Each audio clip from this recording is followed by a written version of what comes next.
Hello guys, for today's video mag-unboxing tayo ng solar lamp. Ito nga at may dumating kaming parcel ngayon at i-unbox namin ito. In-order lamang namin ito sa Orange app dahil walang lamp yung labas namin. Sabi ko ay mainam na i-try namin itong solar lamp. Marami na rin akong nabiling solar lamp guys, pero nabubudol ako lagi. Pagdating ng parcel, maliit siya at madaling masira. In short, nai-scam ako ng ilang beses na dito sa mga solar light na nabibili ko. Kaya ikaw na nanonood hanggang sa part ng video ito, panoorin lamang po hanggang sa huli para makita nyo at kayo na ang mag-judge kung ito ba ay magandang solar lamp na dapat bilhin or hindi.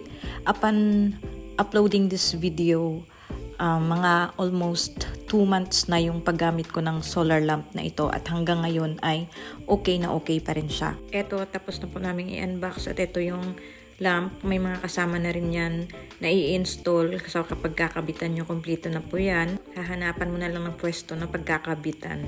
Ito nga pala ang remote niya. May mga settings din dyan na kung iset mo sa automatic ay automatic na siya mag-iilaw pagkagabi. Meron din itong motion detector na pag iset mo ay mas liliwanag ang ilaw niya pag may dumadaan. At ganito siya kaliwanag pag automatic. Hindi na siya namamatay-matay hanggang umaga. At ganito na siya kaliwanag guys sa labas. Sa mga gustong umorder, i-click nyo na lamang po ang link na nasa video. Thank you for watching po. Sana nagustuhan nyo ang video ito. Don't forget to like and subscribe. Thank you. Bye!